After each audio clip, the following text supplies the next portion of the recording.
आप देख रहे हैं के न्यूज, खबरों का सारथी। मध्य प्रदेश दौरे पर प्रधानमंत्री नरेंद्र मोदी खंडवा में विशाल जनसभा को करेंगे संबोधित। लोकसभा चुनाव से पहले दे सकते हैं बड़ी सौगातें। 2 दिवसीय छत्तीसगढ़ दौरे पर है मुख्यमंत्री योगी। 5 जिलों की 6 विधानसभा में करेंगे जनसभा। नक्सल प्रभावित बस्तर और सुकमा में चुनाव प्रचार। मुख्यमंत्री योगी सुकमा आने से पहले नक्सलियों का आतंक। नक्सलियों ने किया सवारी वाहन को आग के हवाले। विधानसभा चुनाव का किया बहिष्कार। दिल्ली एनसीआर की हवा 25-30 सिगरेट के धुएं जितनी जहरीली। AQI 500 के पार। दिल्ली सरकार ने केंद्र से इमरजेंसी मीटिंग बुलाने की मांग की।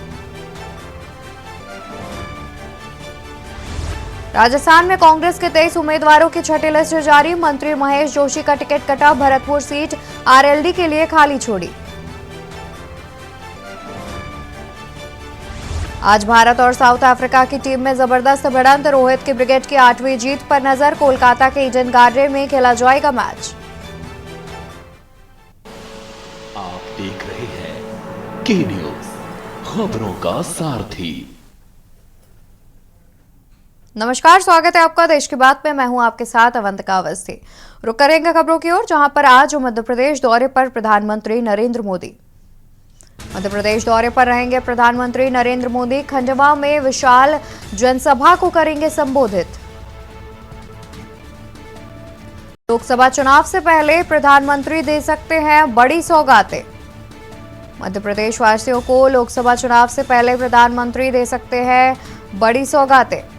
आगामी चुनाव को लेकर बेहद अहम माना जा रहा है प्रधानमंत्री का दौरा।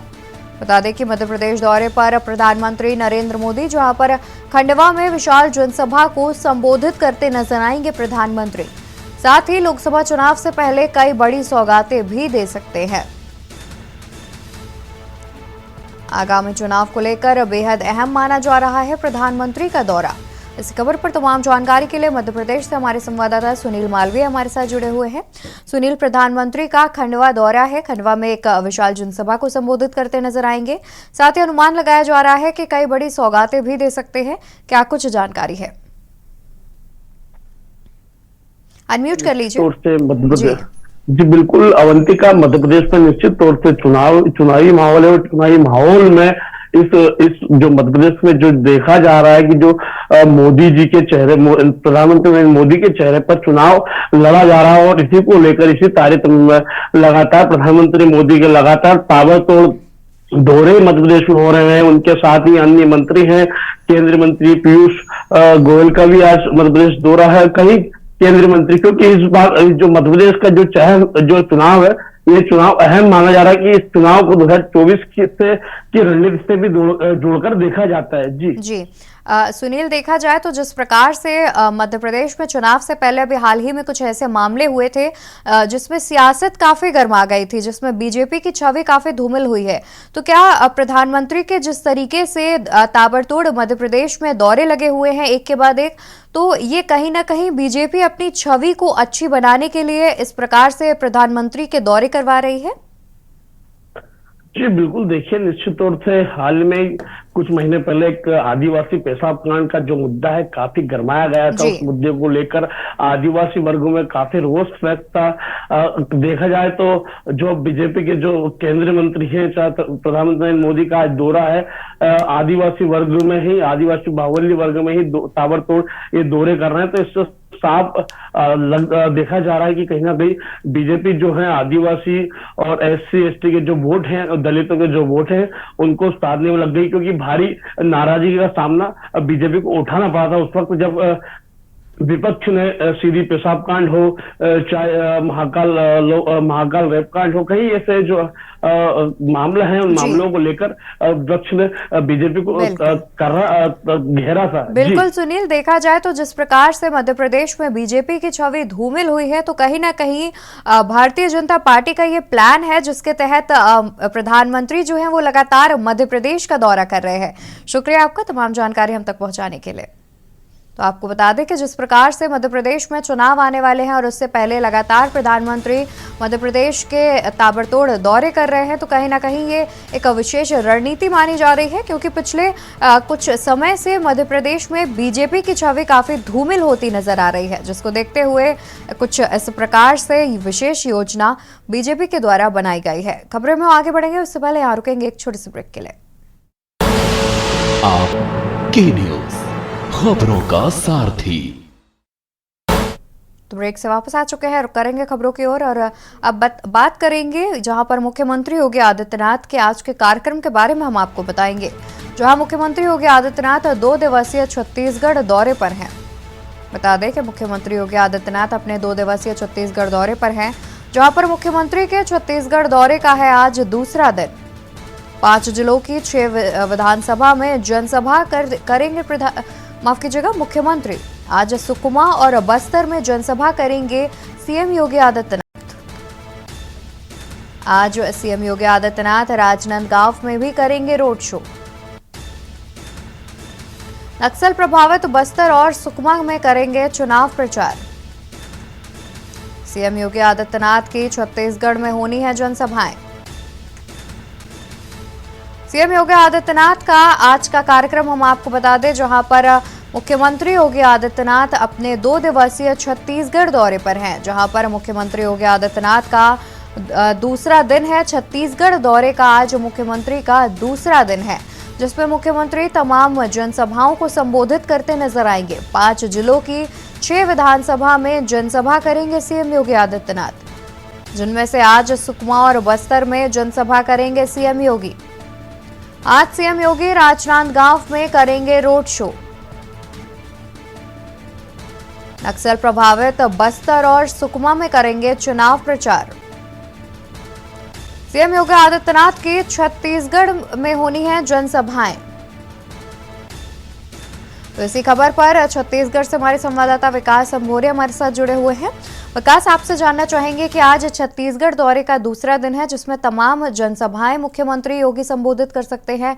साथ ही जिस प्रकार से खबर सामने आ रही है कि वो नक्सल प्रभावित क्षेत्रों में भी जनसभा करेंगे, तो उसको लेकर प्रशासन ने क्या कुछ तैयारियां कर ली हैं? क्या प्रशासन अलर्ट मोड पर नजर आ रहा है?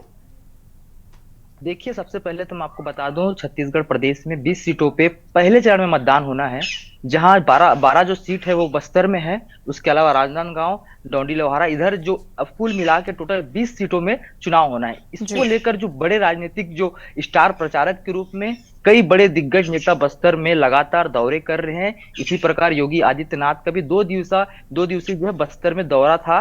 कल कांकेर वो आए थे और जमकर कांग्रेस पे उन्होंने निशाना साधा, हिंदुत्व की बात की, राम मंदिर की बात की और कई जो तमाम मुद्दे हैं वो जनता को उनको कैसे साधे, जनता को कैसे उनके बीच भाजपा के लिए कैसे वो वोट करें, उसके लिए उन्होंने कई बड़ी बड़ी बातें भी की। और आज की जो बात करें, आज वो राजनांदगांव जाएंगे और उनका लगातार बस्तर में आज दौरा है। उसको लेकर प्रशासन भी पूरी तरह अलर्ट है, क्योंकि जो योगी आदित्यनाथ जी है वो लगातार जो हिंदुत्व की बात करते हैं, इसको लेकर कहीं ना कहीं लोगों में उनको देखने के लिए कहीं भीड़ भी उमड़ी थी कल भी, और आज भी उनका रोड शो है। तो उसको लेकर भी प्रशासन पूरी तरह एकदम पुख्ता इंतजाम करके रखे हुए हैं। जी विकास, जिस तरीके से देखा जाए कि बीजेपी में स्टार प्रचारक के रूप में मुख्यमंत्री योगी आदित्यनाथ एक अहम पद पर है, क्योंकि उनकी जो डिमांड है जनसभाओं के दौरान वो काफी बढ़ जाती है, ऐसी खबर भी सामने आती रहती है। साथ ही जिस तरीके से आज मुख्यमंत्री की जनसभाएं होनी है और उसमें विपक्ष पर वो लगातार हमलावर होते भी देखे जाते हैं, तो क्या इस बात से कांग्रेस में किसी प्रकार का कोई हड़कंप मचा हुआ है? क्योंकि जिस प्रकार से मुख्यमंत्री योगी अपने जो जनसभाएं हैं उन्हें संबोधित करेंगे, तो जाहिर तौर पर विपक्ष को वो आड़े हाथों जरूर लेंगे।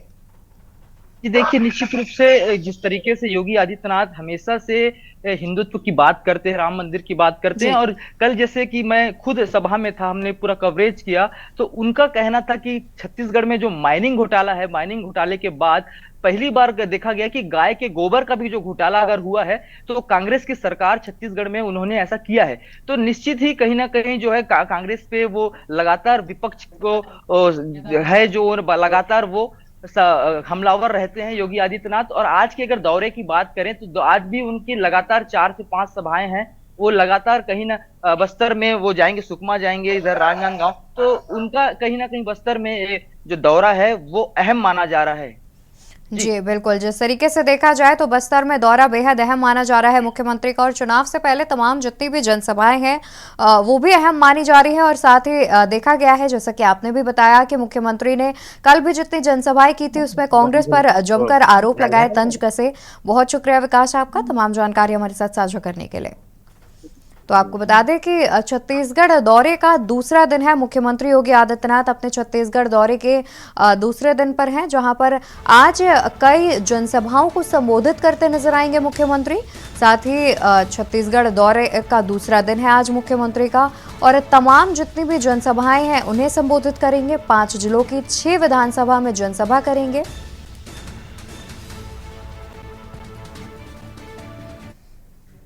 खबर सुकमा से आपको बता दें, जहां पर कोटा से गोलापल्ली मार्ग पर खोद दी सड़कें। आपको बता दें कि कोटा से गोलापल्ली मार्ग पर खोद दी गई हैं सड़कें, जहां पर मुख्यमंत्री योगी आदित्यनाथ की आज आने से पहले जो है वो नक्सलियों का आतंक देखने को मिल रहा है। नक्सलियों ने किया सवारी वाहन को आग के हवाले, आगजनी कर दहशत का माहौल बनाया। आगजनी कर दहशत का माहौल बनाया। निर्माणाधीन सड़क को खोदकर किया आवाजाही बंद। जगह जगह फेंके हैं पर्चे, दी नक्सली होने की सूचना। विधानसभा चुनाव को लेकर किया जा रहा है बहिष्कार। खबर सुकमा से, जहां पर कोटा से गोलापल्ली मार्ग पर खोद दी सड़कें। मुख्यमंत्री योगी सुकमा आने से पहले नक्सलियों का आतंक। मुख्यमंत्री योगी आदित्यनाथ के सुकमा आने से पहले नक्सली अपना आतंक दिखा रहे हैं। जिस प्रकार से नक्सलियों ने एक सवारी वाहन को आग के हवाले कर दिया, साथ ही एक रोड को खोद कर एकदम वहां पर आवाजाही भी बंद कर दी। वहीं एक सवारी वाहन को आगजनी के हवाले कर दिया, आग के हवाले कर दिया, उसमें आगजनी कर दी, जिसके कारण रोड पर आवाजाही बंद हो गई। इसी खबर पर सुकमा से हमारे संवाददाता शहनवाज खान हमारे साथ जुड़े हुए हैं। शहनवाज, आपसे जानना चाहेंगे कि जिस प्रकार से नक्सली ये तमाम तरह की जो गतिविधियां हैं वो कर रहे हैं, जिससे एक सवारी वाहन को भी आग के हवाले कर दिया और सड़क खोद दी, तो प्रशासन क्या कुछ कर रहा है इस प्रकार की जो घटनाएं हैं उन्हें रोकने के लिए? जी बिल्कुल, बता दें कि छत्तीसगढ़ प्रदेश के अंतिम छोर में बसने वाला विधानसभा क्षेत्र क्रमांक 90 कोंटा में लगातार नक्सलियों द्वारा नाराजगी देखने को मिल रहा है। साफ जाहिर हो रहा है कि लगातार कहीं ना कहीं नक्सली जो है इस विधानसभा चुनाव का बहिष्कार करते हुए नजर आ रहे हैं। क्योंकि देखा जाए तो इससे पहले सिलगेर हो या कोंटा से लगा हुआ क्षेत्र बंडा मेहता का हो, नक्सलियों ने नाराजगी करते हुए कई गाड़ियों को आग के हवाले किया है। और बीती रात देखने को मिला कि गोलापल्ली मार्ग में नक्सलियों द्वारा जगह जगह गड्ढे करके विरोध प्रदर्शन किया गया, क्योंकि आने वाले 7 नवंबर को प्रथम चरण का चुनाव होने को है, और जिसको लेकर नक्सली जो है इस चुनाव का बहिष्कार करते हुए नजर आ रही है। इसलिए गोलापल्ली मार्ग को बाधित किया गया है, क्योंकि वहां से आने वाले 6 गांव के लोग जो है वोट देने ना जाए, और प्रशासन की जो गाड़ियां हैं, प्रशासन के जो लोग हैं, चुनाव को कराने वाले जो लोग हैं, वो उस गांव तक ना पहुंच पाए। इसको लेकर नक्सलियों ने पूरे सड़क को काट दिया है टुकड़ों में। और देखा जाए तो प्रशासन इस वक्त बड़ा ही सुरक्षा को लेकर बड़ा पुख्ता इंतजाम कर चुकी है। लगभग 1 लाख से ज्यादा जो सेना के जवान है, सीआरपीएफ के जवान है, पुलिस के जवान है, वो बस्तर में तैनाती इस वक्त देखने को मिल रही है। और इससे पहले सुकमा विधानसभा कोंटा को लेकर सुकमा जिला से लगभग 36 पोलिंग बूथ के लिए जो है सीआरपीएफ हेलीकॉप्टर से चुनाव अधिकारियों को भेजा गया, और कहीं ना कहीं सुरक्षा का पुख्ता इंतजाम भी जो है किया जा रहा है। जी, जिस प्रकार से देखा जा रहा है कि नक्सली चुनाव का जो है वो बहिष्कार करते नजर आ रहे हैं। कुछ समय पहले भी खबर आई थी कि उन्होंने इस चुनाव के बहिष्कार को लेकर के एक बोर्ड भी लगाया था बकायदा, गांव वालों को सूचित करने के लिए कि इस चुनाव का वो भी बहिष्कार करे, और तमाम पर्चे जो है वो भी बांटे जा रहे हैं। क्या अभी तक इसमें किसी की गिरफ्तारी की गई है? क्या कोई नक्सली जो है वो प्रशासन के द्वारा पकड़ा गया? जी बिल्कुल, बता दें कि नक्सलियों द्वारा जिस प्रकार से बहिष्कार देखने को मिल रहा है, और हम आपको बता दें कि छत्तीसगढ़ के अंतिम छोर में लगातार बहिष्कार और विरोध का जन सैलाब इस प्रकार उमड़ा है कि मंत्री कवासी लखमा के बेटे भी अगर ग्रामीण क्षेत्र में चुनाव को लेकर जा रहे हैं, वोट मांगने के लिए जनता के बीच जा रहे थे, वहां पे भी ग्रामीणों द्वारा उनका विरोध किया जा रहा है, जिससे साफ जाहिर हो रहा है कि इस वक्त कोंटा विधानसभा की हालत कहीं ना कहीं गंभीर बनी हुई है। लगभग 1,56,000 जो मतदाता हैं शहनाबाद, साथ में देखा जाए तो जिस प्रकार से आज मुख्यमंत्री योगी आदित्यनाथ भी सुकमा पहुंच रहे हैं, जहां पर वो जनसभा को संबोधित करते नजर आएंगे, उससे पहले इस प्रकार की घटनाएं हो रही हैं जहां पर नक्सली कहीं सड़क को खोद दे रहे हैं और साथ ही तमाम पर्चे बांटे जा रहे हैं। तो कहीं ना कहीं ये देखने वाली बात होगी कि जो जितनी भी जनता है, जो ग्रामीण है, वो नक्सलियों की बात में आती है या फिर मुख्यमंत्री योगी आदित्यनाथ अपना कोई जादू दिखा सकते हैं उन लोगों पर।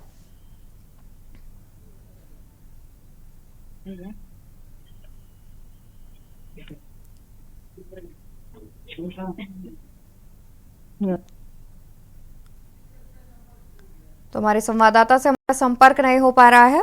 आपको बता दें कि आज सुकमा पहुंचेंगे मुख्यमंत्री योगी आदित्यनाथ, जहां पर एक जनसभा को संबोधित करने वाले हैं। लेकिन उससे पहले सुकमा में नक्सलियों का प्रभाव देखा जा रहा है, जिस प्रकार से नक्सलियों ने सड़क को खोद दिया है और साथ ही एक सवारी वाहन को आग के हवाले कर दिया और तमाम पर्चे बांटे जा रहे हैं। नक्सली आने वाले चुनाव का विरोध करते नजर आ रहे हैं। आगे बढ़ेंगे खबरों में, उससे पहले यहाँ रुकेंगे एक छोटे से ब्रेक के लिए, जहां पर पुलिस को मिली बड़ी कामयाबी। रिटायर्ड फौजी की हत्या के मामले में हुआ खुलासा। रिटायर्ड फौजी की हत्या के मामले में हुआ खुलासा। पुलिस को एक बड़ी कामयाबी मिलती नजर आ रही है, जहां पर 24 घंटे हत्या के 4 आरोपियों को किया है गिरफ्तार। हत्या के 24 घंटे बाद 4 आरोपियों को पुलिस ने किया है गिरफ्तार। 50,000 रुपए सुपारी देकर कराई गई थी हत्या। रिटायर्ड फौजी की हत्या के मामले में हुआ बड़ा खुलासा। आपको बता दें कि रिटायर्ड फौजी की हत्या के 24 घंटे के भीतर 4 आरोपियों को पुलिस ने किया गिरफ्तार। 50,000 रुपए की सुपारी देकर कराई गई थी हत्या। खबर हम आपको बलरामपुर के बसंतपुर थाना अंतर्गत करमडीहा गांव की बता रहे हैं। करमडीहा गांव का यह पूरा मामला है, जहां पर रिटायर्ड फौजी की हत्या हो गई थी, जिसके बाद पुलिस ने रिटायर्ड फौजी की हत्या के 24 घंटे के भीतर 4 आरोपियों को गिरफ्तार कर लिया। जानकारी निकलकर सामने आ रही है कि 50,000 रुपए की सुपारी देकर कराई गई थी रिटायर्ड फौजी की हत्या, जिसके बाद 24 घंटे के भीतर पुलिस ने हत्या का खुलासा कर दिया। बता दें कि 24 घंटे के भीतर पुलिस ने 4 आरोपियों को गिरफ्तार किया है। वहीं आरोपियों के पास से जानकारी निकलकर सामने आ रही है कि 50,000 रुपए की सुपारी देकर रिटायर्ड फौजी की हत्या कराई गई थी। 50,000 रुपए देकर कराई गई थी रिटायर्ड फौजी की हत्या। खबर बलरामपुर से आपको बता रहे हैं। बसंतपुर थाना अंतर्गत करमडीहा गांव का ये पूरा मामला है, जहां पर एक रिटायर्ड फौजी की हत्या कर दी गई थी। आपको बता दें कि इस हत्या के 24 घंटे के भीतर पुलिस ने इसका खुलासा करते हुए 4 आरोपियों को गिरफ्तार कर लिया।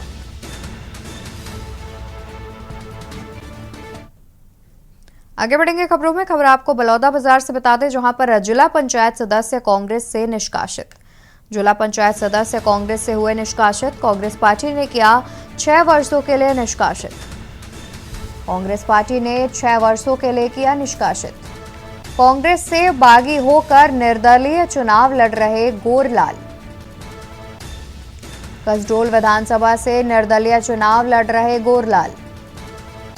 प्रदेश कांग्रेस कमेटी के प्रभारी महामंत्री ने यह कार्रवाई की है, जहां पर उन्हें 6 साल के लिए कांग्रेस से निष्कासित कर दिया। कांग्रेस से बागी होकर निर्दलीय चुनाव लड़ रहे थे गोरलाल, जिसके बाद कांग्रेस ने उन्हें 6 वर्षों के लिए निष्कासित कर दिया। प्रदेश कांग्रेस कमेटी के प्रभारी महामंत्री ने की है बड़ी कार्रवाई। खबर बलौदा बाजार से, जहां पर जिला पंचायत सदस्य कांग्रेस से किए गए निष्कासित। जिला पंचायत सदस्य कांग्रेस पार्टी ने 6 वर्षों के लिए उन्हें निष्कासित कर दिया है। बता दें कि कांग्रेस से बागी होकर जिला पंचायत सदस्य लड़ रहे थे निर्दलीय चुनाव, जिसके बाद कांग्रेस ने ये अहम कदम उठाते हुए उन्हें 6 वर्षों के लिए पार्टी से निष्कासित कर दिया।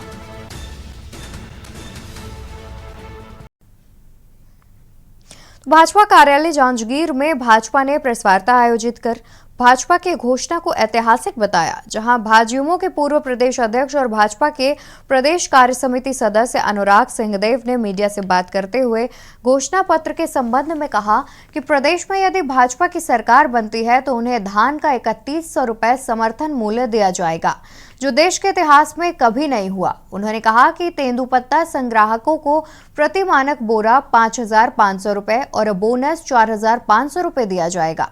पत्रकारों ने छत्तीसगढ़ में शराबबंदी के संबंध में भी सवाल किया, लेकिन जिस तरह का जवाब सामने आया उसे सुनकर नहीं लगता है कि भाजपा यदि सरकार में आती है तो वो प्रदेश में शराबबंदी करेगी।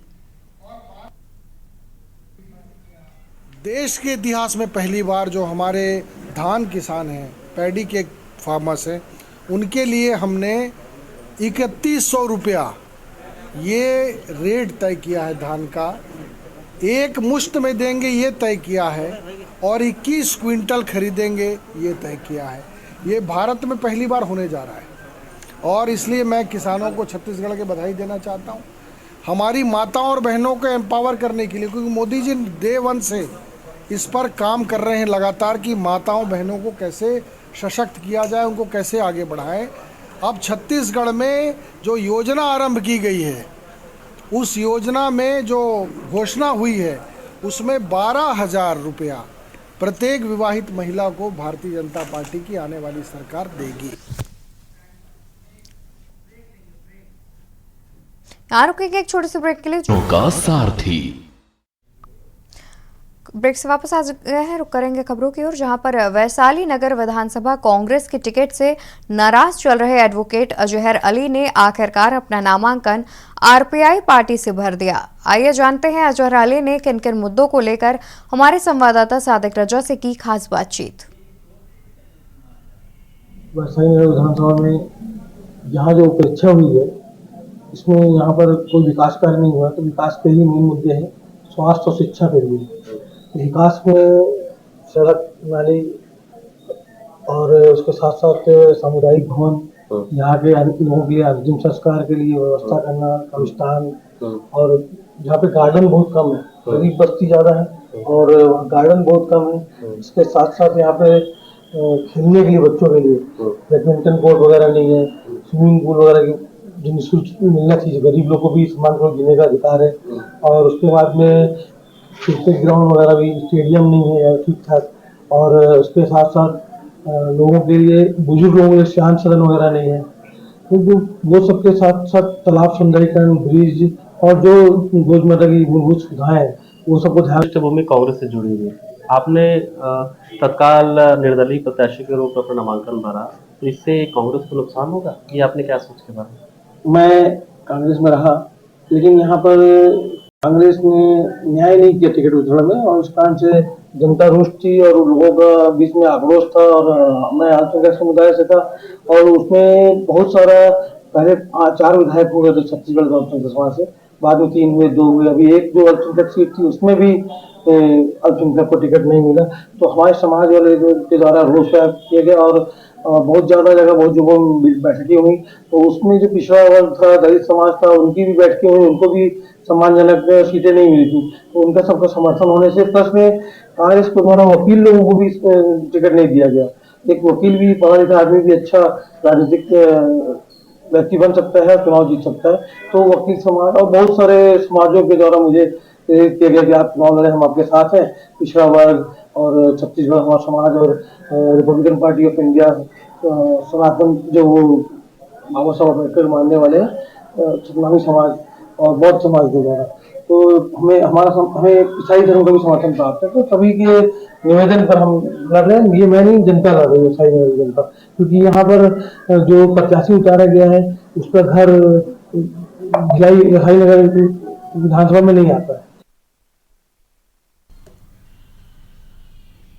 भाजपा कार्यालय बलौदाबाजार में भारतीय जनता पार्टी के पूर्व विधानसभा अध्यक्ष गौरीशंकर अग्रवाल ने प्रेस कॉन्फ्रेंस करते हुए बताया कि अमित शाह ने छत्तीसगढ़ की जनता के लिए मोदी गारंटी घोषणा पत्र जारी किया है, जिसमें भारतीय जनता पार्टी की सरकार बनते ही कृषक उन्नति योजना के तहत 21 क्विंटल प्रति एकड़ धान खरीदी, 3100 रुपए, महतारी वंदन योजना के तहत प्रत्येक विवाहित महिलाओं को सालाना 12,000 रुपए, सरकारी पदों पर भर्ती, 18 लाख लंबित प्रधानमंत्री आवास योजनाओं का निर्माण।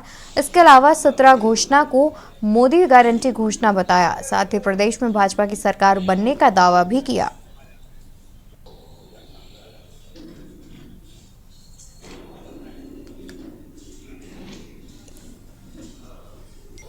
निश्चित रूप से ये जो संकल्प पत्र है या घोषणा पत्र है, ये घोषणा पत्र छत्तीसगढ़ प्रदेश के किसानों को, छत्तीसगढ़ प्रदेश की माताओं बहनों को, छत्तीसगढ़ प्रदेश के छात्रों को, युवाओं को, छत्तीसगढ़ के भूमिहीन कृषि मजदूरों को और आम जन को समर्पित है। खबर जैजपुर से है, जहां शक्ति जिले के जैजपुर विधानसभा से बसपा ने अपने प्रत्याशी के रूप में केशव प्रसाद चंद्रा को मैदान में उतारा है, तो भाजपा के कृष्णकांत चंद्रा है। वहीं कांग्रेस के बालेश्वर साहू और जनता कांग्रेस से टेकचंद चंद्रा को टक्कर देंगे। छत्तीसगढ़ के हाई प्रोफाइल सीट कहे जाने वाले शक्ति जिले के जैजपुर विधानसभा से बसपा ने 2 पंचवर्षों से विजयी विधायक केशव प्रसाद चंद्रा को अपना चेहरा बनाया है। वहीं केशव प्रसाद चंद्रा को उनके जनसभा में अपार समर्थन देखने का मिल रहा है। केशव प्रकाश चंद्रा ने 10 वर्षों से सेवा देते आ रहे हैं, तो इस बार पार्टी ने विश्वास जताया है। हमारे संवाददाता अवधेश टंडन ने की है खास बातचीत, आपको सुनाते हैं। आज हम खड़े हैं जैजपुर विधानसभा में केशव प्रसाद चंद्रा के बीच में। बताइए आपकी क्या रणनीति रहेगी और क्या सवाल लेके जाएंगे जनता के बीच में? हमारी रणनीति है बहुजन विचारधारा, जो माननीय कांशीराम साहब ने हमको दिया है। बहुजन समाज की सत्ता इस देश में आना चाहिए, इसके लिए प्रयास कर रहे हैं। 85% जो आबादी है उनको हक अधिकार मिले, क्षेत्र के विकास, लोगों के सुख दुख में जो हम सहभागिता निभाते हैं, सदैव उनके बीच पे रह कर के जो काम कर रहे हैं, इन विषयों को लेकर के इस बार चौथी बार जो चुनाव में मैं खड़ा हुआ हूँ, उसमें आम जनता के बीच, कार्यकर्ता के बीच जा रहा हूँ। बहुजन समाज पार्टी ने आपको तीसरे बार बड़े विश्वास के साथ मैदान पे उतारा है, तो कैसे विश्वास पे खरा उतरेंगे ये भी बता दीजिए। ये तो कार्यकर्ता लोग बता रहे हैं। इतने उत्साह कार्यकर्ता में है, मतदाता में है, तो निश्चित रूप से पार्टी ने अगर हमारे ऊपर विश्वास किया है, बहन जी ने हमको आशीर्वाद दिया है, तो इस बार और प्रचंड बहुमत से जीत करके उनके आशीर्वाद को जो है सफल बना। खबर कोरिया से है, जहां कांग्रेस प्रत्याशी पूर्व विधायक अंबिका सिंहदेव को भी आचार संहिता उल्लंघन करने का प्रशासन ने नोटिस थमाया है। 2 नवंबर को बैकुंठपुर पटना के हाई स्कूल करजी में कांग्रेस द्वारा आयोजित चुनावी सभा में स्कूली बच्चों को यूनिफॉर्म में शामिल करना कांग्रेस को महंगा पड़ गया। गौर करने वाली बात यह है कि इस कार्यक्रम में कांग्रेस के स्टार प्रचारक डॉक्टर चरण रामदास महंत भी मौजूद रहे। वहीं जब प्रशासन वीडियो निगरानी दल पर पैनी नजर पड़ी और कांग्रेस प्रत्याशी अंबिका सिंहदेव को नोटिस सहित स्कूल के प्राचार्य को आदर्श आचार संहिता का उल्लंघन करने के विरुद्ध निलंबन का आदेश जारी कर दिया गया।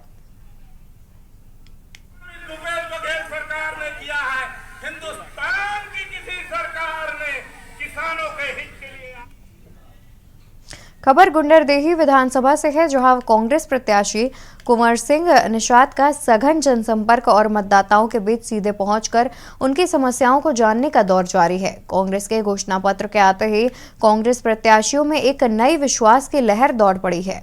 साथ ही साथ मतदाताओं के बीच भी कर्ज माफी को लेकर चर्चाएं गर्म हैं, जिसका लाभ कांग्रेस के प्रत्याशियों को मिलता दिख रहा है। कुंवर सिंह के द्वारा कांग्रेस के घोषणा पत्र को लेकर जनसंपर्क जोरों पर है। साथ ही साथ भूपेश पर भरोसे की बात को प्रचार कर वोट की अपील भी कर रहे हैं।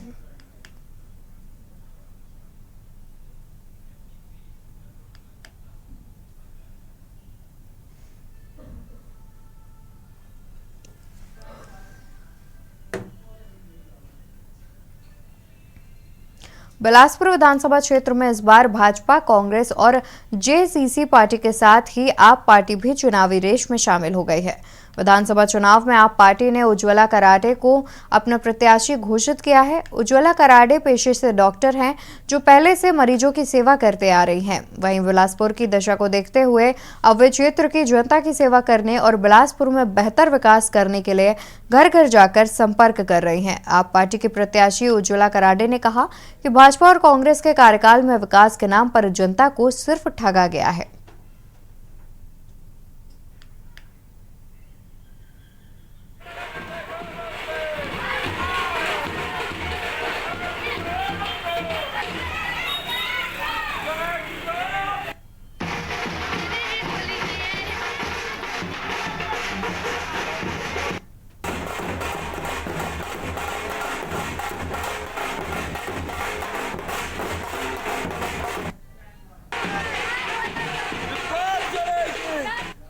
खबर बलौदाबाजार से है, जहां पाठ्य पुस्तक निगम आयोग के अध्यक्ष और बलौदाबाजार विधानसभा के कांग्रेस प्रत्याशी शैलेश नितिन त्रिवेदी ने प्रेस वार्ता कर भाजपा द्वारा पूर्व में ही पाठ्य पुस्तक निगम आयोग में एक ही आईपी एड्रेस से कागज खरीदी के आरोपों का खंडन किया है। त्रिवेदी ने प्रेस वार्ता कर बताया कि पूर्व में भाजपा के प्रवक्ता ओपी चौधरी ने पाठ्य पुस्तक निगम में टेंडर प्रक्रिया में एक ही आईपी एड्रेस से टेंडर होने का आरोप लगाया था, जिसका भाजपा के लोग चुनाव हारते देख बलौदाबाजार विधानसभा के मतदाताओं के बीच सोशल नेटवर्किंग साइट में डालकर मतदाताओं को गुमराह कर रहे हैं।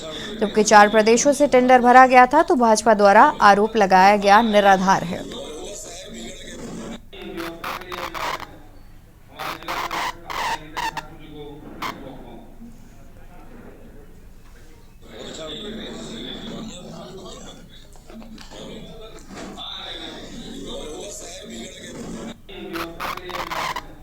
ये चुनाव मैं नहीं लड़ रहा हूं, हमारा एक एक कांग्रेस कार्यकर्ता अपने अपने बूथ के स्तर पे लड़ रहा है।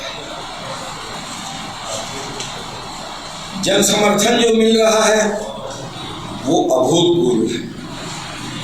जो भीड़ उमड़ रही है गांवों में वो अभूतपूर्व है। और इसमें कांग्रेस पार्टी की घोषणाओं का, भूपेश बघेल सरकार के पिछले 5 साल के कार्यों का बहुत महत्वपूर्ण योगदान है। बलौदाबाजार के साथ एक त्रासदी रही है, बहुत एक दुखद परिस्थिति हुई। हमारे सम्मानित श्री जनक राम वर्मा जी जब चुनाव जीते तो बलौदाबाजार में यहाँ रुकेंगे एक छोटे से ब्रेक के लिए, जल्द हाजिर होंगे खबरों का सारथी। खबर बलरामपुर से है, जहां भाजपा कार्यालय में अंतर्कलह देखने को मिल रही है। भाजपा प्रदेश कार्यकारिणी सदस्य व पूर्व कैबिनेट मंत्री ब्रजमोहन अग्रवाल के करीबी माने जाने वाले अनिल सिंह मेजर ने सक्रिय राजनीति से संन्यास लेने की घोषणा कर सियासी गलियारे में हलचल तेज कर दी है। दरअसल अनिल सिंह मेजर भी अंबिकापुर विधानसभा क्षेत्र से टिकट की दौड़ में शामिल थे और अनिल सिंह मेजर भाजपा के द्वारा घोषणा पत्र संबंध में आयोजित प्रेस वार्ता में मुख्य वक्ता के रूप में शामिल होने पहुंचे थे और ठीक प्रेस वार्ता के बाद उन्होंने सक्रिय राजनीति से संन्यास लेने का ऐलान कर दिया, जिसके बाद मौके पर मौजूद भाजपा के अन्य नेता हक्के बक्के रह गए। इधर भाजपा जिला अध्यक्ष ओम प्रकाश जायसवाल ने कहा कि अनिल सिंह मेजर वरिष्ठ नेता है और उनसे नाराजगी का कारण जानने की कोशिश करेंगे। मगर मैं आज आपके माध्यम से ये घोषणा कर रहा हूं कि मैं आज के दिन से, अभी से सक्रिय राजनीति से संन्यास ले रहा हूं और मैं अपना समय जो है, ताकि 48 साल तक मैंने सक्रियता से काम किया है तो घर बैठ नहीं सकता, तो मैं सामाजिक कार्य में अब अपना समय दूंगा और गरीब किसानों के हित के लिए काम करूंगा।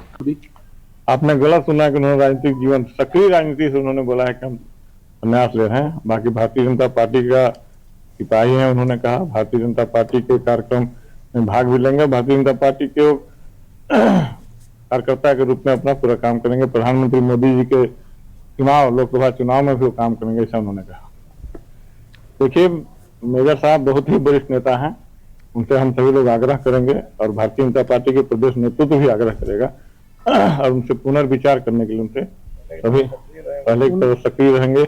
ऐसा सभी पार्टी के वरिष्ठ लोग उनसे आग्रह करेंगे। तो उनसे बात करने पर चर्चा करने पर पता चलेगा कि क्या करा।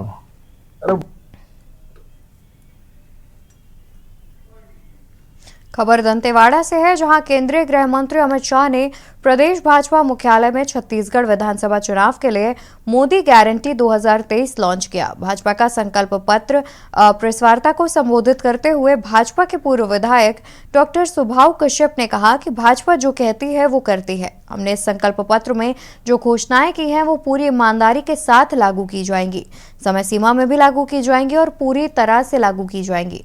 सुभाव कश्यप ने कांग्रेस को झूठ घोषणा पत्र जारी करने वाली सरकार बताते हुए कहा कि कांग्रेस गंगा जल की झूठी कस्में खाने वाले हैं। सुभाव कश्यप ने महादेव ऐप के 508 करोड़ घोटाले की भी बात उठाते हुए कहा कि मुख्यमंत्री द्वारा ऐसा कृत्य छत्तीसगढ़ के लिए शर्मसार करने वाली बात है। वहीं भाजपा अपने संकल्प पत्र को पहले की तरह इस बार भी हर हाल में पूरा करेगी।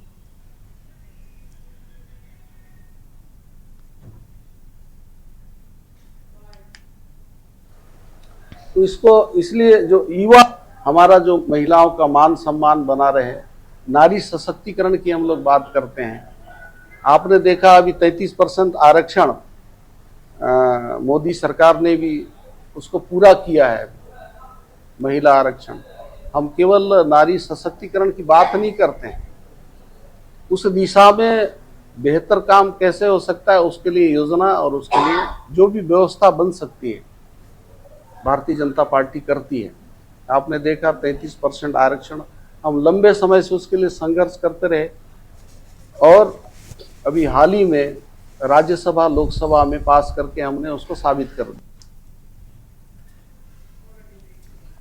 यमुनानगर जगाधारी की पीडब्ल्यूडी रेस्ट हाउस में जनसंवाद कार्यक्रम के तहत पहुंचे विधानसभा स्पीकर ज्ञानचंद गुप्ता ने हरियाणा प्रदेश की पूर्व की सरकारों पर लगाए जमकर आरोप।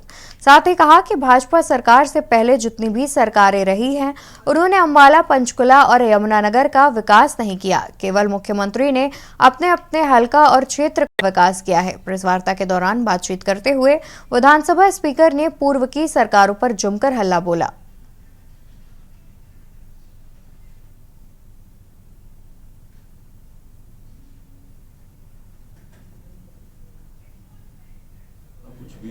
वहाँ सीख सकते हैं, पूछ सकते हैं।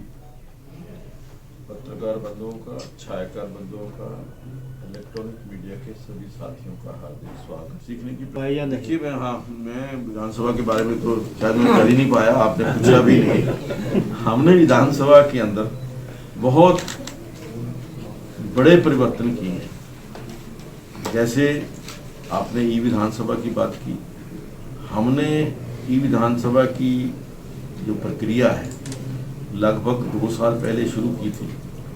उससे पहले कोरोना था, कोरोना के अंदर नहीं हो पाई, लेकिन 1 साल के अंदर जो 18 MOU मिनिस्ट्री ऑफ जो हमारी पार्लियामेंट्री अफेयर्स मिनिस्ट्री के साथ सभी विधानसभाओं ने किए हैं, उन 18 में से हम तीसरे स्थान पर आज हमारी विधानसभा जो है वो ई विधानसभा बनी है। और उसमें 1 साल के अंदर जो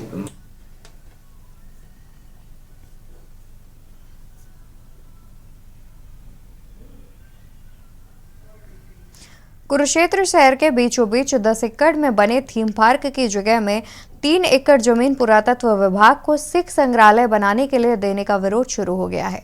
कुरुक्षेत्र शहर के चर्चित समाज सेवी अशोक शर्मा पहलवान के नेतृत्व पर रेलवे रोड पर हस्ताक्षर अभियान चलाया गया। इस अभियान में पहले दिन 500 दुकानदारों ने हस्ताक्षर किए। बता दें कि हरियाणा सरकार ने कुछ दिन पहले ही थीम पार्क की 10 एकड़ जगह में से 3 एकड़ जमीन सिख संग्रहालय बनाने के लिए पुरातत्व विभाग को देने की मंजूरी दी थी। वहीं कुरुक्षेत्र शहर में थीम पार्क की एकमात्र ऐसी जगह है जो शहर के बीचों बीच है। यहाँ बड़े धार्मिक और सामाजिक कार्यक्रम होने के साथ ही मेले भी लगते हैं। इतना ही नहीं, बड़ी राजनीतिक रैलियों का भी आयोजन इसी ग्राउंड पर किया जाता है।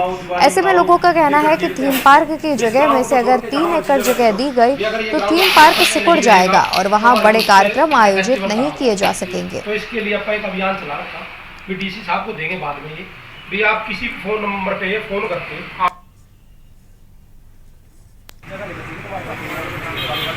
तो इसके लिए अपन सारी मार्केट से साइन करा लें। इन साइन कराने में डीसी ले जाएंगे। एक भी आदमी अगर आपको ये करे यहाँ बिल्डिंग बननी चाहिए। तो परिवार का व्यक्ति है वो मार्केट में बैठा है और मार्केट में हर 10 या 5 आदमी उसके पास दुकान में भी आते हैं। तो हम चाहते हैं कि मार्केट से ही सब जगह हमारा ये जो मैसेज है कन्वे करना चाहते हैं। कितने लोगों के साइन कराने का कोई टारगेट रखा हो? नहीं, कोई टारगेट नहीं, लेकिन दुकानदार कोई नहीं छोड़ेंगे हम। जितनी भी पूरी कुरुक्षेत्र की मार्केट है, चाहे थर्ड गेट से पिपली की है, चाहे वो छोटी, तो कोई अनशन वगैरह करना पड़े या इससे बड़ी लड़ाई लड़नी पड़े? इसके साइन कराने के पश्चात हम इसके बाद डीसी साहब के पास जाएंगे। हम कहेंगे भी अगर हमारे को आपको लगता है कि हमारा व्यक्तिगत मुद्दा है, आप किसी भी व्यक्ति के पास जाके एक भी फोन करके पूछ लीजिए भी लोगों की आम जनमत की राय क्या है। सभी लोग यही कहेंगे कि यहाँ पार्क रहना चाहिए। तो आप आम जनमत का तो आप सम्मान करें कम से कम, अगर एक व्यक्ति का सम्मान नहीं करना तो क्या संदेश देंगे? शहर के लोगों से क्या अपील करेंगे? देखो, शहर के लोगों से मैं यही अपील करूंगा, देखिए जो लोग जीतते रहते हुए भी मुर्दा बने, उनके लिए तो मैं क्या कहूँगा। जो ये किया है ना बहुत गलत है जी, क्योंकि थीम पार्क एक अपने कुरुक्षेत्र की एक पावन एक ऐसी जगह है ना, जो कि कुरुक्षेत्र के बीचों बीच में कोई भी अपनी धार्मिक प्रोग्राम के लिए या अपना ऐसा कोई प्रोग्राम करने के लिए यही एक जगह है, इसके अलावा और कोई जगह नहीं जी। अगर इसको भी आपने किसी को दान में दे दी या कोई संग्रहालय वगैरह बना दिया तो बाकी के प्रोग्राम अपने होंगे कहाँ? जी जी। खबर यमुनानगर से है, जहां हरियाणा गठबंधन सरकार पूरी तरह से चुनावी मूड में आ गई है। वहीं यमुनानगर में कैबिनेट मंत्री देवेंद्र बबली पहुंचे। उन्होंने अधिकारियों के विकास के पैसे को लेकर उनसे जवाबदेही तय की। इतना ही नहीं, कैबिनेट मंत्री देवेंद्र बबली ने मीडिया के सामने एक बड़ा बयान दिया। उन्होंने कहा कि हमारी सरकार पारदर्शी है। कर्मचारियों, अधिकारियों और विधायकों से लेकर डिप्टी सीएम तक विकास के पैसे की जवाबदेही तय करते हैं। उन्होंने कहा कि पहले की सरकारों का हाल आप खुद ही जानते हैं, विकास के पैसे की बर्बादी होती थी। वहीं देवेंद्र बबली ने कहा कि शेरों की तर्ज पर गांव में भी गंदगी की सफाई का काम सरपंच देखेंगे। इन कामों को अलग अलग सरकार ने काम किया कि एक दूसरे के साथ काम दोनों बॉडियों के द्वारा या मनरेगा के द्वारा करवा दिया जाता है। शिकायतें इससे खत्म और पैसे का सदुपयोग हो। और साथियों, जो एक जिला तो पहले क्वार्टर में आता था, जनवरी में रिलीज करेंगे, लेकिन ये पैसा सारा का सारा आपका पहले क्वार्टर आ चुका, जो 2 क्वार्टर को इकट्ठा आपके गांव तक, ताकि आप पूरे साल का बहुत अलग कभी सपनों में भी नहीं सोचा होगा कि गांव के अंदर ये विकास हो सकता है। वो सोच लेकर हमने काम शुरू किया। सिर्फ वोट मैनेजमेंट का पैसा मैं कह सकता हूँ कि आज हमारी जो गठबंधन की सरकार है, इससे पहले जो सरकारें रही, मैं बिल्कुल उनको कभी भी डिबेट में बिठा लीजिएगा आप, जो उस टाइम में रहे हैं, सिर्फ और पैसा गली नाली और चौपालों के लिए एक किस्म से कहूँगा वोट मैनेजमेंट के लिए पैसा दिया जाता था, उनको खुश करने के लिए पैसा दिया जाता था। एक व्यवस्थित तरीके से कह सकता हूँ कि काम का, मान लीजिए मैं उदाहरण देना चाहूँगा, कोई हमारे बाबा भीमराव अम्बेडकर के कोई चौपाल बननी है, भवन बनना है, उसके लिए 5 लाख 7 लाख दे दिया, कोई उसका एस्टिमेट नहीं होता था। बिल्डिंग आती है, अधूरी पड़ी रहती थी, बिल्डिंग बन गई, दरवाजे नहीं है, दरवाजे हैं तो उस पर फ्लोर नहीं लगे, फ्लोर तो बिजली की फिटिंग नहीं है, आधी अधूरी बिल्डिंगें होती थी, कोई भी काम कंप्लीट नहीं होता था। सरकार ने बड़े बदलाव किए, व्यवस्था परिवर्तन, टेंडर प्रोसेस में इसको लेकर आए और सिर्फ गली नाली चौपाल पर गाँव का विकास ना रुके, ये हमने सुनिश्चित किया। 9 सूर्य कार्यक्रम हम लेकर आए, 4000 बिल्डिंगें हमने चिन्हित की थी। उसमें जो फिजिबिलिटी जिनकी पाई गई करीबन 2900 कुछ का आंकड़ा है, उसमें से 1207 के आसपास लाइब्रेरी को रेनोवेट करके बनाने जा रहे हैं। बड़ा कदम तो देश के प्रधानमंत्री जी ने भी हरियाणा प्रदेश की इस पहल को अडॉप्ट किया और पूरे देश में लागू किया।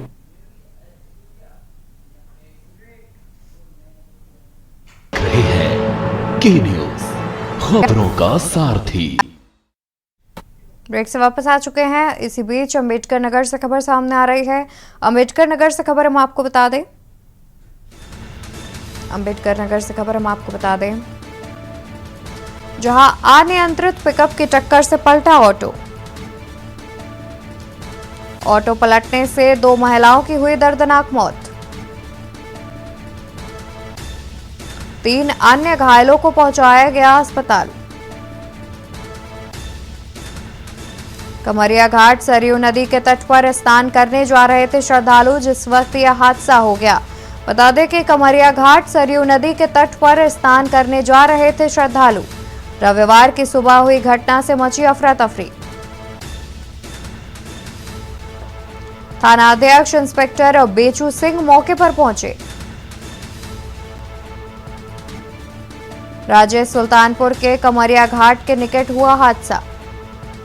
खबर अम्बेडकर नगर से, जहां पर अनियंत्रित पिकअप की टक्कर से पलटा ऑटो।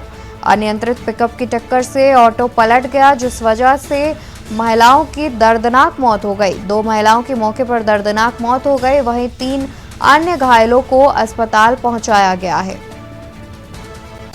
बता दें कि कमरिया घाट सरयू नदी के तट पर स्नान कर रहे थे श्रद्धालु, जिस वक्त ये हादसा हो गया और एक अनियंत्रित पिकअप के टक्कर से ऑटो में टक्कर लगी और उसके बाद मौके पर ही 2 महिलाओं की मौत हो गई। साथ ही 3 अन्य घायलों को अस्पताल में इलाज के लिए भर्ती कराया गया है।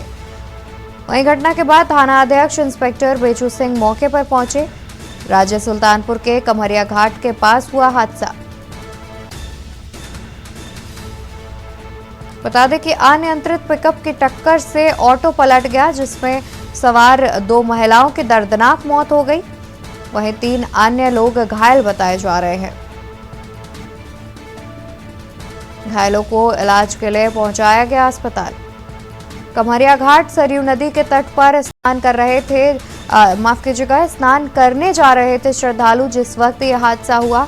एक अनियंत्रित पिकअप वाहन ने ऑटो को टक्कर मार दी, जिसमें ऑटो में सवार 2 महिलाओं की मौत हो गई, वहीं 3 अन्य लोग घायल बताए जा रहे हैं।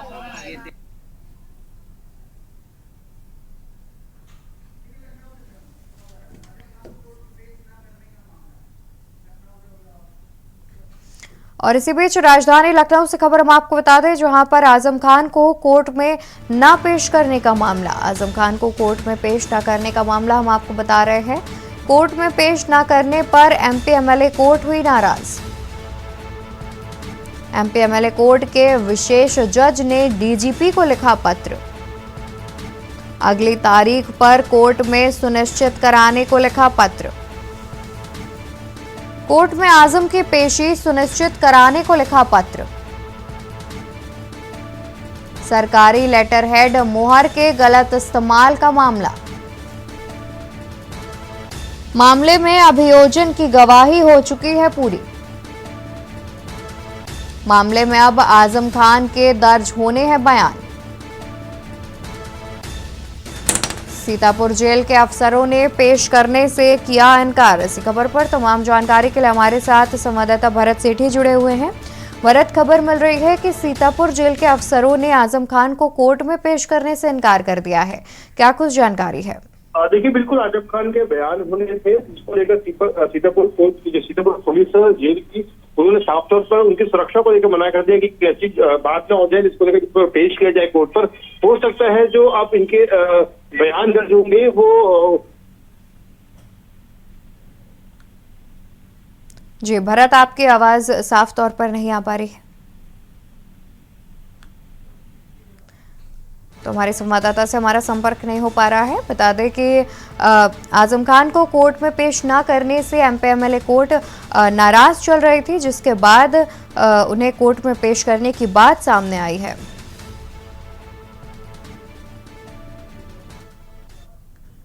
इसी बीच लखनऊ से एक और खबर सामने आ रही है। लखनऊ से खबर हम आपको बता दें, जहां राजधानी में लगातार बढ़ रहे हैं डेंगू के मरीज। लखनऊ में 34 नए मरीजों में डेंगू की हुई पुष्टि। अलीगंज, इंदिरानगर, चिन्हट में 5 मरीज मिले। चंदन नगर, तुरियाया में भी मिले मरीज।